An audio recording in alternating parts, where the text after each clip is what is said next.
Hello mga guys, ipapakita ko lang sa inyo ang palasyong bulaklak na to.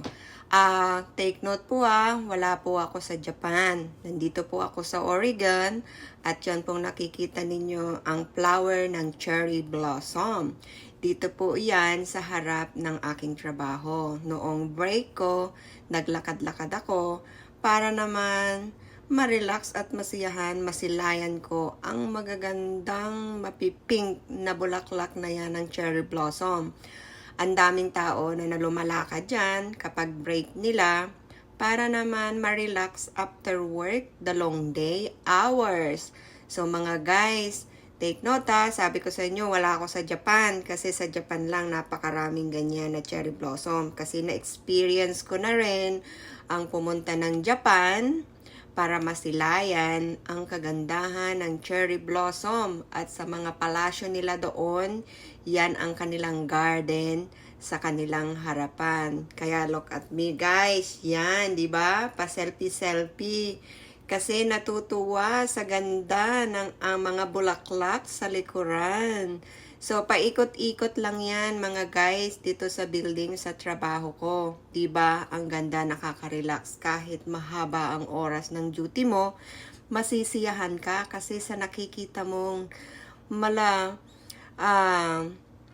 rosas na bulaklak na yan ng cherry blossom. So, kung hindi pa nyo nakikilala si cherry blossom, yan, pinakikilala ko sa inyo mga guys.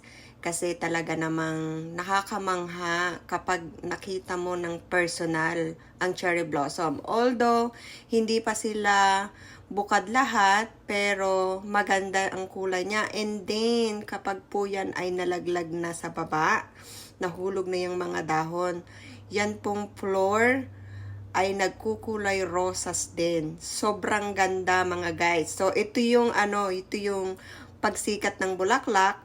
Pero pag natapos na yung bulaklak, ipapakita ko sa inyo mga guys kung gaano kaganda ng mga cherry blossom kapag nahulog na yan sa floor. Nagtaglagas na ang bulaklak. Talagang pink ang floor. Parang lumalakad ka sa carpet.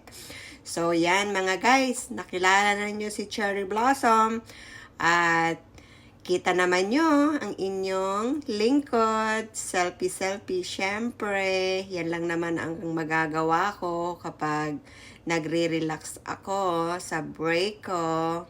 At napakaganda ng panahon, sikat ng araw. O, diba? Alright mga guys, thank you so much for watching.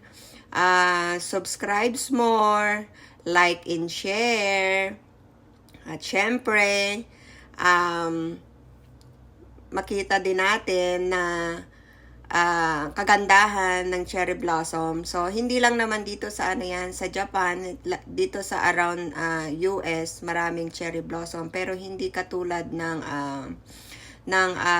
Japan na talagang popular sila sa cherry blossom at saka sa Korea. Pero dito, meron din kaming lugar sa Washington, DC, maraming cherry blossom doon. So yan, di ba? Libot-libot ang inyong lingkod. Alright, thank you so much again, guys. Share and like sa aking mga post. Thank you.